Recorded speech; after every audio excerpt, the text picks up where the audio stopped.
اچھا، مسلم لیگ نون کا ایک بڑا کارنامہ تھا جس کو اس نے کیش بھی کروایا، 13ویں آئینی ترمیم، جس میں 16 وزراء اور 4 مشیر. ایک اچھا عمل تھا آپ کا، آپ کی پارٹی کا، آپ اس کو اچھا سمجھتے ہیں.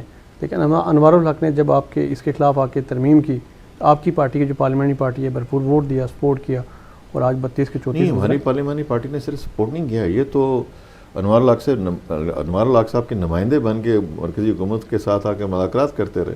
وہی کہہ رہا ہوں کہ ایک آپ کا ایک اچھا درست عمل تھا، اس میں فاروق اعظم صاحب وزیر اعظم تھے. دیکھیں نا، یہ تو میں نے پہلے آپ سے عرض کیا نا کہ لیڈرشپ جو ہے اس کو سوچنا چاہیے کہ وہ کب کیا کرنے جا رہی ہے. یہ نہیں ہو سکتا کہ آپ ایک وقت میں ایک بات اچھی سمجھیں اور دوسرے وقت میں آپ اسے برا سمجھنا شروع کر دیں. یہ اس وقت اچھی سوچ تھی، لیکن یہ ہے کہ آسٹیرٹی اس سے آدمی تھی. پھر یہ ہے کہ نظم و ضبط بہتر ہونا تھا. فاروق اعظم صاحب کی یہ سوچ تھی، اور بالکل ٹھیک سوچ تھی کہ کم کیبنٹ کے ساتھ اچھے فیصلے کیے جا سکتے ہیں، اچھی پالیسی بنائی جا سکتی ہے، اچھی طرح امپلیمنٹیشن ہو سکتی ہے، گورننس بہتر کی جا سکتی ہے. اگر وہ زیادہ تر ہو تو پھر مشکل ہو جاتا ہے. لیکن ان کے اپنے وزراء مشیر اور پورے 32 سے 34 ہی تھے نا آپ لوگ. نہیں، اس وقت تو ایسی سچویشن تھی، وہ بھی آپ کو بتاؤں گا. وہ بھی ایک صورتحال پیدا ہو گئی تھی کہ ہمارے بھی بعض وزراء بغاوت پہ اتر آئے. وزراء نہیں ہیں، جو ہمارے ممبران اسمبلی تھے، ان کو کوئی لیڈ کر رہا تھا اور 13 لوگوں نے دستخط کر دیے تھے. تو پھر ہم لوگ بیٹھے فاروق اعظم صاحب کے ساتھ، نجیب صاحب، میں، افتخار صاحب، کچھ اور بھی لوگوں کے ساتھ انہوں نے مشورہ کیا. تو پھر ہم نے اپنی کابینہ جو ہے اس کو ایکسٹینڈ کرنے کا فیصلہ کیا. اس کے علاوہ اور کوئی صورتحال نہیں تھی. لوگوں کے روابط پیدا ہو گئے تھے. پی ٹی آئی کے اندر لوگوں کے رابطے پیدا ہو گئے تھے. وہ پی ٹی آئی کی یہاں کی لیڈرشپ کے ساتھ بڑے، مطلب آپ ایکسٹینڈ نہ کرتے تو عدم اعتماد کا سامنا کرنا پڑتا، ایسا ممکن تھا. اچھا، مہاجرین کی جو نشستیں ان کو آپ کیسا دیکھتے ہیں؟ مہاجرین کی نشستیں جو ہے وہ میں ذاتی طور پہ تو اس حق میں ہوں کہ وہ رہنی چاہیے، لیکن جتنی اس کا جو سسٹم ہے وہ بدلنا چاہیے. چونکہ آزاد کشمیر کا جو الیکشن کمشنر ہے یا آزاد کشمیر کی جو جورسڈکشن ہے وہ کوالا کے اس پار نہیں ہے. ایسا ہی ہے. تو آپ کو ڈپینڈنٹ ہونا پڑتا ہے پاکستان کی اسمبلی، پاکستان کی ایڈمنسٹریشن کے اوپر، پاکستان کے الیکشن کمیشن کے ساتھ مل کے ایڈمنسٹریشن کے ذریعے. تو آپ کے پاس وہ وسائل نہیں ہیں، آپ کے پاس وہ طاقت نہیں ہے، آپ کے پاس آئینی قوت کوئی نہیں ہے کہ آپ جو ہے وہ کوئی انفورس کر سکیں. صحیح. تو اس لحاظ سے یہ ہے کہ آزاد جموں کشمیر میں جتنی پولیٹیکل پارٹیز جیتے ہیں، جیسے سینٹ میں ہوتا ہے، جیسے باقی اسپیشل سیٹوں میں ہوتا ہے کہ آپ کو پرپورشنیٹ سسٹم کے تحت جو ہے وہ جتنے آپ نے ووٹ حاصل کیے ہوں تو آپ اپنے لکھ کے دے دیں تو وہ مہاجرین کے نمائندے. تو یہ ویسے بھی ٹوکن ریپرزنٹیشن ہے جی، اور یہ میری ذاتی رائے ہے. لیکن یہ ٹوکن جو نمائندگی جس کی آپ بات کر رہے ہیں تو یہ پورا اثر و رسوخ رکھتے ہیں اسمبلی کے اندر. نہیں، ابھی تو ان کے باقاعدہ الیکشن ہوتے ہیں نا. میں تو اور بات کہہ رہا ہوں، میں تو یہ کہہ رہا ہوں کہ اس کا جو ہے وہ بہتر حل تلاش کیا جانا چاہیے کہ لوگ جو ہیں وہ کسی انتظامی مشینری کے زیر سایہ الیکشن کے ذریعے نہ آئے. ہے نا، تعارف فاروق صاحب ممبر سے الیکشن لڑتے ہیں، 25-30 ہزار ووٹ لیتے ہیں، اخراجات کرتے ہیں، لیکن دوسری طرف 500-700-800 ووٹ بڑا. نہیں، ابھی تو 39,000 ووٹ لیے. میں ایک مثال دے رہا ہوں. نہیں، ابھی انوار صاحب نے 39,000 لیے، میں نے جو ہے وہ 33,000 لیے. 33,000 ووٹ لیے آپ نے بیٹھے ہوئے. میں نے آپ سے گزارش کی ہے نا. سوال میرا یہ ہے کہ 33,000 ووٹ 40,000 ووٹ والا ممبر اسمبلی بنتا ہے، دوسری طرف مہاجرین میں سے 500-700-800-1000 والا ووٹ لے کے، تو وہ اسی طریقے سے اثر انداز ہوتا ہے جس طریقے سے آپ ہیں. میں نے اسی لیے کہا نا کہ ٹوکن ریپرزنٹیشن جو ہے نا جی وہ ہے، اس لحاظ سے ہونی چاہیے. ابھی مقبوضہ کشمیر میں بھی انہوں نے ریپرزنٹیشن رکھی ہوئی، لوگ نامینیٹ نہیں کیے. ٹھیک. انہوں نے آزاد جموں کشمیر کے جتنے لوگ ہیں ان کی نمائندگی رکھی ہوئی ہے اپنے آئین کے مطابق، جو ان کے پاس ٹوٹا پھوٹا سسٹم ہے. ابھی تو لیفٹیننٹ گورنر جو ہے وہ بااختیار ہے وہاں پہ، ہمارے یہاں کو اور بااختیار ہے، نام ہی بدلے ہوئے ہیں. تو اچھا، مہاجرین میں سے میری اس میں رائے، سوچی سمجھی رائے ہے جی کہ ان کو اس سسٹم سے الگ نہیں کیا جا سکتا جب تک قضیہ کشمیر حل نہیں ہوتا. لیکن یہ ہے کہ یہ جو انتخابی عمل ہے یہ چونکہ بہت مشکوک ہو جاتا ہے، تو اس لیے ضروری ہے کہ اس کے لیے جو ہے وہ ان کو جتنی پارٹیاں جیتے ہیں وہ جتنے ووٹ حاصل کریں آزاد کشمیر میں، اس لحاظ سے ان کو پاکستان کی یہ نشستیں جو ہیں وہ جموں سے اور ویلی سے اسی طرح اسی سسٹم کے اندر رہتے. وہ بڑا مطالبہ کرتے ہیں ہماری سیٹیں بڑھائیں. جموں کی سیٹیں بڑی ہیں، مثلا سیالکوٹ میں، جہلم میں، راولپنڈی میں، نارووال میں، گجرانوالہ میں بڑی تعداد میں. پھر یہ جو لاہور کی سیٹیں ہیں تو یہ بڑی تعداد میں ووٹ ہیں ان کے پاس.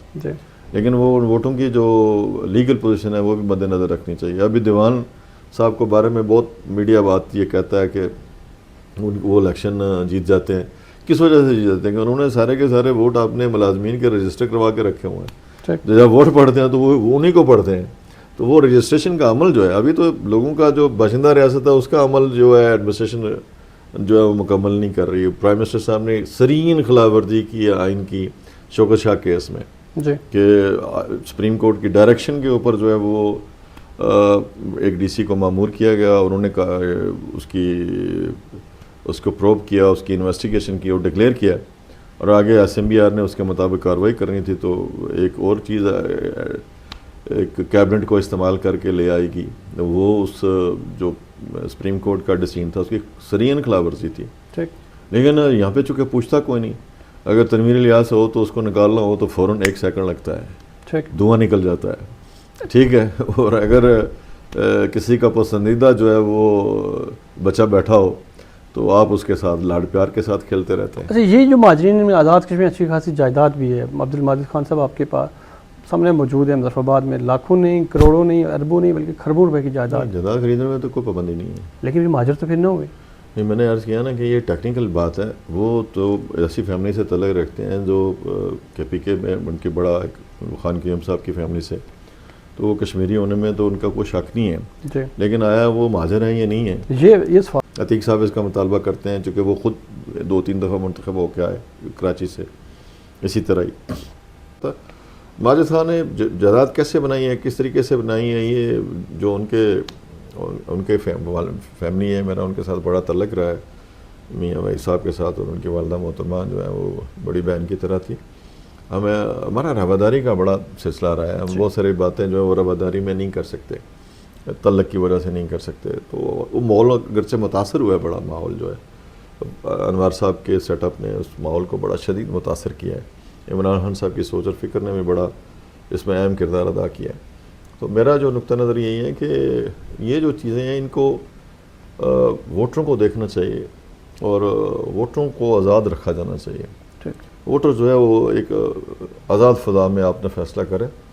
اور میرا خیال ہے کہ آزاد کشمیر کا الیکشن جو ہے وہ ایسے پیپلز پارٹی والے گھبرا رہے ہیں. یہ جو آئندہ الیکشن ہے یہ بالکل فیئر ہوگا اور کوئی یہ رسک نہیں لے سکتا کہ ان حالات میں اس حساس خطے کے اندر اس طرح کی صورتحال ڈیولپ ہو جس میں الیکشن والے دن جو ہے وہ اس سے پہلے مینجمنٹ ہو رہی ہے. وہ مینجمنٹ کس کے حق میں جاتی ہے, کس کے حق میں نہیں جاتی ہے, سارے لوگ کرتے رہیں. اور البتہ یہ ہے کہ پاکستان کے جو ادارے ہیں ان کو آزاد جموں کشمیر کے عوام کے ساتھ جو ہے وہ ایک جیسا برتاؤ کرنا چاہیے. ٹھیک. اچھا, مسلم کانفرنس کی اگر بات کریں, ایک وقت میں پورے آزاد کشمیر میں مسلم کانفرنس تھی, ٹوٹ پھوٹ کا شکار ہوئی. عتیق خان صاحب سے آپ کی ناراضگیاں ہوئیں, تو کیا ناراضگیاں اب بھی, سیاسی ناراضگیاں اب بھی ہیں, اور ٹوٹ پھوٹ کا جو شکار تھی مسلم کانفرنس اس کی کیا وجہ تھی؟ دیکھیں وہ تو ایک قصہ ماضی ہے, اس میں جانا نہیں چاہتا. مجاہد اول کے ساتھ ایک بڑا تعلق رہا ہے اور ان کی شفقت ہمیں حاصل رہی ہے. عتیق خان صاحب اور مزاج کے مالک ہیں. البتہ ایک بات ضرور ہے کہ سیاست میں کوئی جیسے کہتے ہیں کوئی بات حرف آخر نہیں ہوتی. انہوں نے پچھلے عرصے میں کوشش کی تھی کہ ہماری پارٹی امرج کر دے, ان کے ساتھ دوبارہ مسلم کانفرنس میں چلے جائے. وہ پارٹی کی بہت بڑی اکثریت نے اس سے انکار کیا, ایسا ہو نہیں سکتا تھا. باقی پارٹی جو ہے وہ دیکھے گی کہ کیسے مل بیٹھ کے ہم چل سکتے ہیں, کیسے نہیں چل سکتے ہیں. ان کے جو پوزیشن ہے وہ جتنی ہے وہ خود بھی بہتر جانتے ہیں, ہم بھی جانتے ہیں. کل پتہ نہیں کیا ہوتا ہے, اس بارے میں کچھ کہنے کی پوزیشن میں نہیں ہوں ابھی, کیونکہ جو فیصلہ ہوتا ہے وہ پارٹی کا ہوتا ہے. ابھی جو وزیر حکومت ہیں کرنل وقار نور آپ کے ضلع سے ہیں, وہ آپ کے ساتھ مکمل آپ کا ایک اعتماد کا جو رشتہ ہے وہ بحال ہے. سیاسی معاملات میں آپ ان کو یا وہ آپ کو اعتماد میں لیتے ہیں؟ لیکن جب ان کے والد صاحب پہلی دفعہ الیکشن لڑے تھے نا 2011 میں, کرنل وقار نور کے,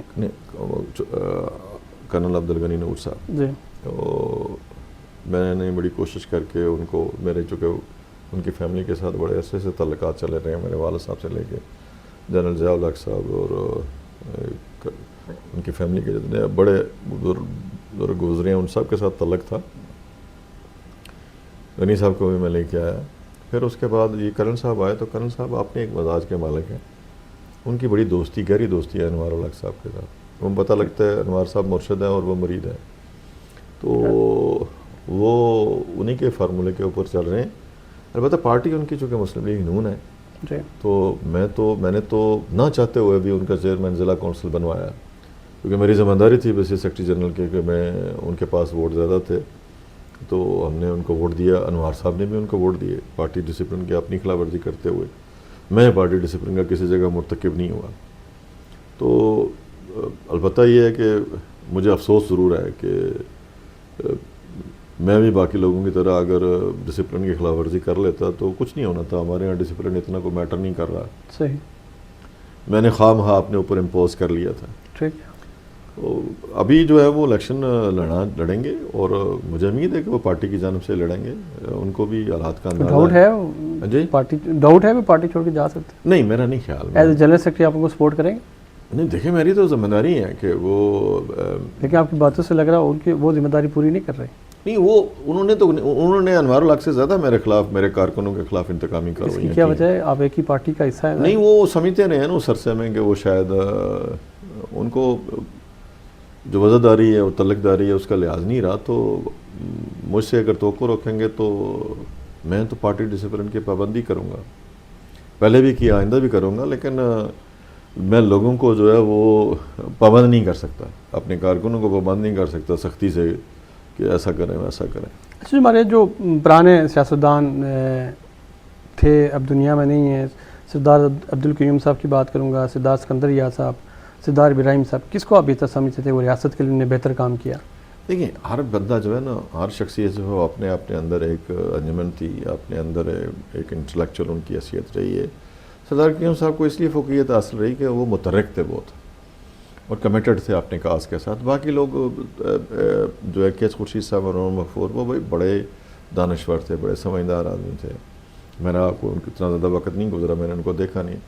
سردار ابراہیم صاحب جو ہیں وہ بھی بڑے بہت ہی ان کی سوچ اور فکر بڑی اعلیٰ تھی، بڑا مطالعہ تھا ان کا اور پاکستان کے ساتھ ان کی بڑی محبت تھی، اس میں کوئی شک نہیں ہے. لیکن سیاست جو ہے وہ موومنٹ سے سردار قیوم صاحب پورے آزاد کشمیر کو جانتے تھے، چلتے تھے، لوگوں کے ساتھ بیٹھتے تھے. ان کو کوئی ایگو نہیں تھی، ان کو کوئی جو ہے وہ اپنے ذات کے حوالے سے کسی قسم کے کمپلیکس کا شکار نہیں تھے وہ. ٹھیک. تو وہ لوگوں میں نکل جاتے تھے. نیلم سے لے کے وہ برنالہ تک وہ ان کی موومنٹ ہوتی تھی. آج بھی پارٹیاں جو ہیں کوئی پارٹی یہ کام نہیں کر رہی جیسے وہ کرتے تھے. سردار قیوم صاحب عتیق صاحب کوشش کرتے ہیں لیکن ویسے نہیں کر پائے جیسے سردار قیوم صاحب کوشش کرتے تھے. سردار قیوم صاحب نے سکندر صاحب کے ساتھ جو ایک ان کا تعلق بنا، اس تعلق کی بنیاد کے اوپر وہ ہر جگہ انہوں نے ہر برادری کے اندر اپنا اثر رکھا. ٹھیک. اور وہ بڑی سے بڑی قربانی دینے کے لیے تیار ہو جاتے تھے. یہ سب سے بڑی بات تھی ان کی.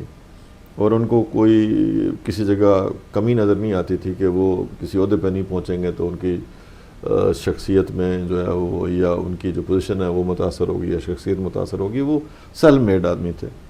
تو میرا نقطہ نظر ہے کہ آج کی جو لیڈرشپ ہے اس کے تو یہ تو کئی قسم کے جو ان کے اندر جو ہے کمپلیکسز ہیں اور ان کے اندر اتنا اعتماد نہیں ہے، ان کے اندر اتنی موومنٹ نہیں ہے آزاد کشمیر کی جتنی لیڈرشپ ہے. یہ اسی سے ملتا جلتا دوسرا سوال ہے.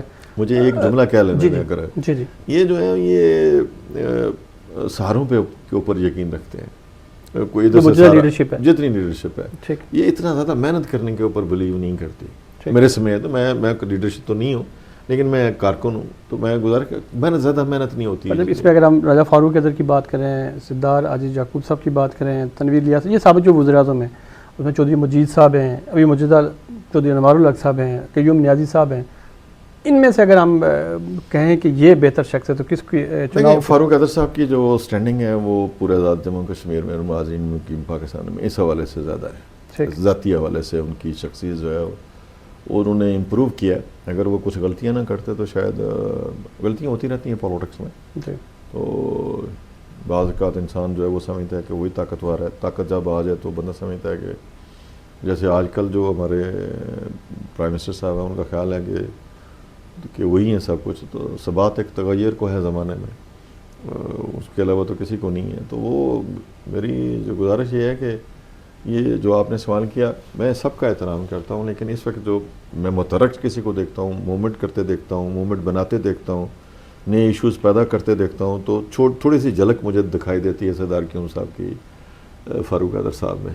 تو وہ کوئی نہ کوئی نیا کام کرتے تھے، اس کے اوپر تنقید بھی ہوتی تھی، لوگوں کے ساتھ چلتے بھی تھے نظریاتی اعتبار سے، فکری اعتبار سے، موومنٹ کے اعتبار سے، ایکٹیویٹی جنریٹ کرنے کے اعتبار سے وہ ان کا کوئی ثانی نہیں تھا. اسی وجہ سے باقی لیڈرشپ مار کھا گئی. ٹھیک. تو فاروق حیدر صاحب جو ہے وہ مجھے لگتا ہے کہ وہ کچھ کرنا چاہتے ہیں کر نہیں سکتے. پتہ نہیں کیا پرابلمز ہیں ان کو، کیا مسئلہ درپیش ہے. چلیے میں ان سے آپ سوال مجھ سے ضرور پوچھیں کہ ان کو بہت ان کی ایجوکیشن اچھی ہے، ان کا خاندانی پس منظر بہت زبردست ہے. اسی طرح نجیم نکی صاحب ہیں، ان کا خاندانی پس منظر بھی بہت اچھا ہے اور وہ خود بڑے ٹیلنٹڈ ہیں، پڑھے لکھے ہیں. کوئی کمپلیکس کسی کم نہیں، نہ احساس برتری ہے نہ احساس کمتری ہے. صحیح. تو یہ جو مجھے نظر آ رہے ہیں لوگ، یہ میں اپنی جگہ فیل کرتا ہوں کہ یہ اگر نجیب صاحب مترک نہیں ہے، اگر مترک ہوں تو بہت ان کے لیے گنجائش ہے. خالد ابراہیم صاحب کی رحلت کے بعد اللہ تعالیٰ ان کی مغفرت فرمائے، ان کے لیے بڑی گنجائش ہے. یعقوب خان صاحب ہیں وہ بھی، لیکن وہ مترک نہیں ہے، اپنے حلقے تک محدود ہیں. ہم تو ویسے ہی کنویں کے مینڈے کے ممبر والے. تو جو باقی لیڈرشپ ہے وہ میرا نہیں خیال کہ کوئی اتنا اثر رکھتی ہے کہ میرے سمیت کہ کسی جگہ بیٹھ کے کوئی ان کو بلا کے بات چیت کرے ان سے کسی ایشو کے بارے میں بھی. اچھا سر، یہ بتا دیں کہ عوامی ایکشن کمیٹی کے جو مطالبات تھے بجلی کے بلوں کے حوالے سے اور آٹا سبسڈی کے، کیا درست مطالبات ہیں یہ؟ دیکھیں، ایک ویکیوم پیدا ہوا، پولیٹیکل پارٹیز نے غلط فیصلے کیے، دباؤ میں فیصلے کیے، اپنی جو پوزیشن تھی اس کو کمپرومائز کر کے فیصلے کیے، خلا پیدا ہوا. تو نیچرل ایک فنامنا ہے کہ جہاں پہ خلا ہوگا وہاں پہ جو ہے وہ کوئی نہ کوئی اسے فل کرے گا. جی. تو جو نیشنلسٹ تھے ان کا بھی رائٹ تھا، جو سب نیشنلسٹ تھے ان کا بھی رائٹ تھا، جو تاجر تھے انہوں نے بھی اپنے پرویو سے آگے بڑھ کے تھوڑا سا سٹینڈ لیا. نتیجتاً ہے کہ لوگوں کی آواز بن کے انہوں نے بات کی. باتیں ٹھیک تھیں، یہ غلط تھیں. یہ اب سوالیہ، اب یہ سوال نہیں ہے، اب جو ہونا تھا اس کے ملتا جلتا سوال ہے. اگر ان کے مطالبات تھی کچھ تو انوار الحق صاحب کا جو سٹان تھا، جو ان کا موقف تھا، وہ اپنے موقف سے پیچھے نہیں ہٹے. پھر ریاست مخالف بیانیہ، پاکستان مخالف بیانیہ بنا، جھنڈے اتارے گئے. تو یہ اگر چھوٹے سے اگر مطالبات اگر ٹیبل ٹاک کے ذریعے مذاکرات حل ہو جاتے. اس میں مہارت ہے انوار صاحب کی اس سارے عمل میں کہ انہوں نے اس کو بڑا ہوا بنا کے پیش کیا. یہ بر وقت فیصلے ہوتے، سیٹل ہو جاتے، یہ انتظامی فیصلے تھے. جی ایسا ہی میں کہہ رہا ہوں. اور انہوں نے میڈیا یوز کیا، سینٹ میں چلے گئے، ادھر یوز کیا، اپنے ایک پروفائل بنانا چاہیے جی. اور نان ایشوز کو ایشوز بنوایا. آزاد کشمیر میں گالیاں دلوائیں. پھر اس کے بعد ادھر آئے مرکز میں، ادھر آ کے انہوں نے کچھ لوگوں کو کہا جی کہ آزاد کشمیر مسخر ہو جائے گا اگر آپ نے یہ نہ کیا. تو پاکستان کی لیڈرشپ کو جب قومی سلامتی کے ادارے کوئی بات کہیں تو لامحالہ ان کی انڈرسٹینڈنگ ہوتی ہے. انہوں نے فیصلے کیے، وہ فیصلے لوگوں کی فلاح و بہبود کے لیے تھے، نیت اچھی تھی، سارے لوگوں نے اس کو اپریشیٹ کیا. پولیٹیکل فائدہ جو ہے اس کا جوائنٹ عوامی ایکشن کمیٹی کو ملا، ان کی اسٹرگل بھی تھی. کچھ مطالبات ان کے پرویو میں آتے ہیں، کچھ مطالبات جب وہ آئینی نوعیت کے کرتے ہیں، قانونی نوعیت کے کرتے ہیں، جیسے ابھی انہوں نے یہ مطالبہ کر دیا 12 سیٹوں والا. اس کی پوزیشن جو ہے وہ بالکل اور طرح کی آئینی پوزیشن ہے. جی. اس کی سیاسی پوزیشن ہے. ساتھ مراد کی بھی بات کرتے ہیں کہ مراد سے وہ پیچھے ہٹ گئے، وہ کمپرومائز کر گئے. وہ انوار الحق صاحب کے ساتھ مل گئے مراد والے معاملے. عوامی ایکشن کمیٹی انوار الحق سے بالکل وہ اس وجہ سے کہ اس نے ان کو راضی کر لیا کہ مراد میں نے ان کی ختم کر دی تو کل یہ میرے خلاف ووٹ ہم لوگ کانفیڈنس لے آئیں گے، میرے خلاف نیا معاذ کھڑا کر دیں گے. تو انڈرسٹینڈنگ جن لوگوں کے ساتھ اس کی تھی ان کو اس نے راضی کر لیا. اور کچھ بھائی لوگوں کا بھی کام تھا. تو تھوڑا تھوڑا یہ جو چونکہ اس میں مراد میں تو صرف سیاستدان نہیں آتے نا، اور لوگوں کی بھی بے شمار مراد ہیں اور بھی بیچ میں آتے ہیں. جی بالکل. تو وہ جب ٹرائکا چل رہی ہو، اور کام چل رہا ہو، ایک پیج کا تاثر ہو، باقی سارے باتیں ہوں، تو پھر مراد جو ہے وہ بھی اس میں جو سابق وزرائے اعظم ہیں، سابق صدور ہیں، یہ ساری ایک اشرافیہ ہے خاص قسم کی. تو وہ بیچ میں جب آ جائیں تو اس کے اوپر جو ہے وہ مجھے لگتا ہے کہ جوائنٹ عوامی ایکشن کمیٹی نے جو ہے وہ کمپرومائز کر لیا اور آگے بڑھیں. دوسرا ان کا سب سے بڑا میں سمجھتا ہوں جو بڑا ہی ان کا ایک جرم ہے کہ انہوں نے وہ جو لوگ شہید ہوئے مظفر آباد میں ان کی ایف آئی آرز نہیں کروائیں اور اس میں عدالتوں میں بھی. اس سے پہلے میرا ایک سوال سن لیں. رینجرز کو وزیر اعظم آزاد کشمیر نے بلایا تھا جی آزاد کشمیر حکومت بلاتی ہے تب یہ جو ہے وہ جا سکتی ہے رینجر محسن نقوی سے مل کے وزیر داخلہ یہاں پہ بلکہ ڈی سی جب بلاتا ہے تو فوج تب آتی ہے، ویسے آ ہی نہیں سکتی. اسی طرح آزاد کشمیر حکومت رینجرز کو طلب کرتی ہے. آپ نے الیکشن میں کئی دفعہ دیکھا ہے کہ باقاعدہ آتا ہے کہ جی آپ ہمیں چاہیے. ریاست کا وزیر اعظم سر نیشنل ٹی وی میں بیٹھ کے یہ جھوٹ بولے کہ نہیں اس کو دیکھو اس کو وہ جھوٹ کو انوار اللہ کی بات میں وہی کہہ رہا ہوں نا، وہ جھوٹ بولنے میں اس کا ملکہ حاصل ہے، اور وہ جن کی ملکہ ہے ان کو بہتر پتہ ہے کہ کیوں وہ بولتا ہے. بادشاہ کو پتہ ہے کہ ملکہ ہماری میں بادشاہ کو پتہ ہے کہ ملکہ کیوں کر رہی ہے، وہ میں نے تو اس لیے کہا نا آپ کو.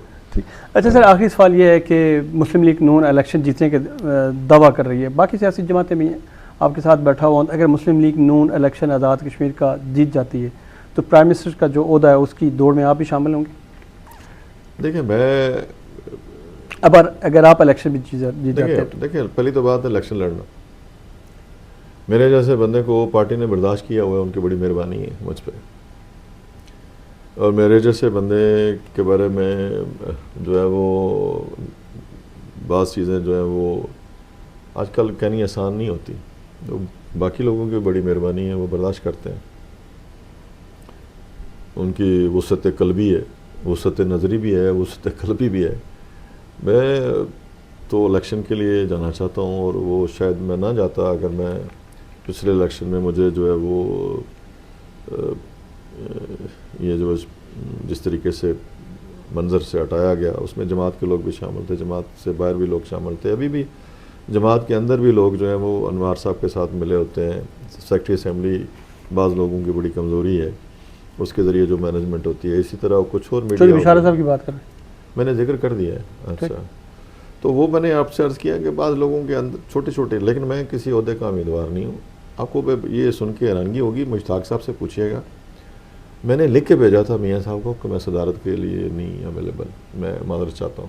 پارٹی صدارت یہ نہیں انہوں نے مجھے پیشکش کی تھی، پیشکش بھی نہیں کی تھی انہوں نے، لیکن میں نے خود انہیں لکھ کے بھیجا تھا کہ میں امیدوار نہیں ہوں. اسی طرح جنرل سیکرٹری میں بالکل امیدوار نہیں تھا. انہوں نے حکم کیا، مشتاق صاحب نے ساتھ ہو کے فون کروایا تو میں نے اس کی تعمیل کی. جو اختیار ہے وہ پارٹی کا ہے. میاں نواز شریف صاحب جس کو وزیر اعظم بنائیں گے مجھے قابل قبول ہوگا، جس کو بھی بنائیں. ٹھیک، یہ کہنا کہ میں اس کا اہل نہیں ہوں، میں اپنے آپ کو اہل سمجھتا ہوں، یہ بات نہیں. لیکن یہ ہے کہ میرے جو معروضی حالات ہیں شاید اس کی اجازت نہ دیتے ہوں، تو اس لیے میں کوئی اتنا زیادہ خواہش مند بھی نہیں کہ میں کہوں کہ مجھے ہر صورت یہ عہدہ ملنا چاہیے. پارٹی نے میرے ساتھ کیا سلوک کیا ہے یہ میاں نواز شریف صاحب بہتر جانتے ہیں کہ میرے جو مخالف تھے ان کو وزیر اعظم مسلط کیا گیا، بنایا گیا. تمام تر اخلاقی سیاسی جو رویات تھیں ان کو جو ہے وہ اس سے پارٹی کو پیچھے ہٹنا پڑا بوجود. تو اب جو ہے وہ جو صورت حال ہوگی وہ بھی ان کے مد نظر ہے. میں ذاتی طور پہ بڑا یہ شکر گزار ہوں نواز شریف صاحب کا کہ انہوں نے جب بھی مجھے موقع ملا انہوں نے میرے ساتھ بڑی شفقت فرمائی ہے. لیکن میں کبھی بھی کسی عہدے کے لیے امیدوار نہیں ہوا، کسی پارٹی کے عہدے کے لیے کبھی امیدوار نہیں ہوا. اور کسی بھی تو جب وہ جو فیصلہ کریں گے شاہ صاحب کو بناتے ہیں ان کو بنا دیں، نجیب صاحب کو بناتے ہیں ان کو بنا دیں. روایت یہ ہے کہ جو پارٹی صدر ہوتا ہے تو وہ پرائم منسٹر بننے کی اس میں، تو آپ کی سپورٹ حاصل ہوگی شاہ کلام؟ دیکھیں پچھلی دفعہ فاروق حیدر صاحب کے لیے مشکلات پیدا ہو گئی تھی، پارلیمانی پارٹی ان کے ساتھ کھڑی ہوئی تھی. یہ فاروق حیدر صاحب سے پوچھیے گا. تو ہوتا ہے بعض کا لیڈرشپ جو ہے وہ فیصلے کرتی ہے، لازمی نہیں ہوتا، یہ کوئی ہارڈ اینڈ فاسٹ رول نہیں ہے. لیکن یہ ہے کہ اس کے باوجود روایات کے اوپر قائم رہنا چاہیے.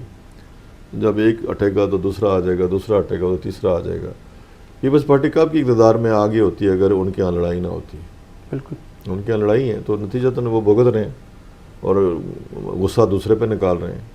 ہمارے یہاں ایسا کوئی اتنی بڑی لڑائی نہیں ہے. فاروق حیدر صاحب کے درمیان اور شاہ صاحب کے درمیان کچھ شکنجی تھی، ہم نے کوشش کی ہے سب نے مل کے اس کو دور کیا جائے. بیوروکریسی کو سر کے اوپر سوار نہ کرے. کارکن بھی بڑے پڑھے لکھے ہیں، سمجھدار ہیں. انٹیلیجنشیا کی حمایت ان کی کنسلٹنسی لی جا سکتی ہے، ان کے ساتھ بیٹھا جا سکتا ہے، ان سے گورننس کو بہتر کرنے کے لیے رائے لی جا سکتی ہے. میں فاروق حیدر صاحب کو کہتا رہا کہ آزاد کشمیر کے جو حقوق ہیں مرکز کے ساتھ ان کے اوپر آپ قانونی مشیر و آئینی مشیر کو ہائر کریں، وہ جو پاکستان گورنمنٹ کے ساتھ آئینی معاملات میں بیٹھ کے بات کرے. لیکن وہ خود بھی آئین کے معاملے میں بہت ایکسپرٹ ہیں. فرد میر صاحب کی بھی ان کو امداد میسر تھی 13ویں ترمیم میں. کچھ باتیں جو کمیٹی نے ریکمینڈ کی تھیں وہ نہیں ہوئی، وہ فاروق حیدر صاحب نے جو چاہا وہ ہوا. صحیح. لیکن یہ ایک بہت اچھی بات تھی. کچھ باتیں اس میں ایسی بھی تھیں جو ٹھیک ہونی چاہیے تھیں اور نہیں ہو سکیں. اور یہ جو ہمارے ایسٹس تھے پاکستان کے اندر، اسلام آباد کے اندر، مختلف ایریاز کے اندر، ان کے بارے میں کمپرومائز ہوتے رہے، نہیں ہونے چاہیے تھے. پھر جو آئیڈل کا ہمارا پوٹینشیل ہے اس کے بارے میں پالیسی بناتے وقت تو ٹیکنیکل لوگوں کی، لیگل جو ایکسپرٹس ہیں ان کی، جو اس شعبے کے لوگ ہیں ان کی مدد لی جا سکتی ہے. عالمی گورنمنٹ کو باہر سے اپنے معاملات کو بہتر بنانے کے لیے مشیر رکھنے میں کوئی قدغن نہیں ہے. صحیح. کوئی ایسی بات نہیں ہے، کوئی بندہ ایکسپرٹ نہیں ہوتا کسی بھی معاملے کا. تو مجھے امید ہے ہمارے ہاں بڑے اچھے لوگ ہیں. ہماری پارٹی کمپیریٹیولی پیپلز پارٹی کی نسبت آزاد کشمیر میں ہماری پارٹی کے اندر جو سمجھدار لوگ زیادہ ہیں، ایکسپرٹ ہیں اپنے اپنے ڈپارٹمنٹ کے، اور ان کی دسترس ہے اور وہ کام کاج کر سکتے ہیں. لا نوئنگ آدمی ہیں، آئینی لحاظ سے ان کی پوزیشن بہتر ہے. اور ہم نے 5 سال میں اختلاف رائے رکھتے ہوئے بعض بہت اچھے کام کیے ہیں، جس کی وجہ سے ہم کہہ سکتے ہیں کہ ہم نے آزاد کشمیر کے لوگوں کو بہتر گورنمنٹ جو ہے میسر کی. اور یہ جو گورنمنٹ کا، اس گورنمنٹ کا اور اس گورنمنٹ کا تقابلی جائزہ لیں تو پھر آپ کو پتہ چلے گا کہ، یا پیپلز پارٹی کی چوہری مجید صاحب کی گورنمنٹ کے ساتھ تقابلی جائزہ لیں تو آپ کو پتہ چلے گا. آج کل لیتا کوئی نہیں ہے، اتنی کسی کے پاس وقت نہیں ہوتا. صحیح. صحافی حضرات تحقیق نہیں کرتے. آپ کو تو میں دعوت دیتا ہوں ممبر آئیں. ٹھیک. آپ برنالے تک جائیں، سمانی تک جائیں. ممبر کو آپ نے انوار الحق صاحب نے آؤٹ آف باؤنڈ ایریا قرار دیا ہوا تھا کہ میری پارٹی کا کوئی، ان کی پارٹی کا کوئی وزیر اعظم ادھر نہیں جا سکتا تھا ان کے ڈر اور شر کی وجہ سے. تو آپ شاید بھی ڈرے ہوئے ہوں، تو آپ آئیں ادھر، آ کے گھومیں پھریں، دیکھیں کہ ڈیولپمنٹ کتنی ہوئی ہے، کیا کام ہوا ہے، یونیورسٹی کیسے بنی ہے، جو ہاسپٹل ہے کیسے بنا ہے. پچھلے سال میں یہ جو پچھلا سال گزرا ہے فزیکل ایئر، اس میں 7 ارب روپیہ ضلع بھیمر میں لگا ہے. کہاں پہ لگا ہے؟ آئے ذرا دیکھیں، مشاہدہ کریں اپنی آنکھوں سے، اپنے کیمرے کو ذرا وہ مناظر بھی دکھائیں جو گڈ گورننس کے شاہکار ہیں. ٹھیک. مجھے امید ہے کہ آپ ڈرنے کی بات کی تو موجودہ وزیر اعظم جب پرائم منسٹر بنے تو اس کے پہلے دن ہی اسٹیٹیو زیر اعتاب ہے. یہ میں ان کیمرہ پہلی دفعہ یہ بات کر رہا ہوں کہ آپ نے ڈرنے کی بات کی تو ہم نے ایک ملاقات کی، میٹنگ کی، ان کو بات بتائی کہ اسٹیٹیو اس کا آنرشپ. ناراض ہوں گے، ڈریں گے نہیں ہوں گے، ناراض ہوں گے ہم سے ناراض ہوں گے. چلیں وہ ایریا جو ہے وہ کوئی زیادہ گجرات سے ملتا ہے، ایسا نہیں ہے. انہوں نے ڈکلیریشن کینسل کرنے کی بات کی، انہیں FIR کرنے کی بات کی. ہم خبر حقائق کے اوپر آج بھی کرنے کے لیے تیار ہیں. میں تو تحقیق کے اوپر تو ہم تحقیق بھی انشاءاللہ ضرور کریں گے. تحقیق بھی آئیں نا، کریں، ادھر آئیں، موو کریں. ابھی پچھلے دنوں ایک بڑی بات ہوئی تھی لیز کی زمین کی، تو آئیں ذرا چیک کریں وہ زمین کون سی ہے، اس پہ کیا بنا ہوا ہے، اس پہ کاشتکاری کتنی ہو رہی ہے، کون سی فصل اگتی ہے وہاں پہ. ذرا کوئی بندہ موو بھی کرنا چاہیے نا، دیکھنا بھی چاہیے. کوئی وہ کام بھی آپ کا کیمرہ دکھائے نا جو آپ نہیں دکھا سکتے. بالکل، ہم کوشش کریں گے. آپ سے مل کے بہت اچھا لگا. بڑی مہربانی، تھینک یو، بہت شکریہ.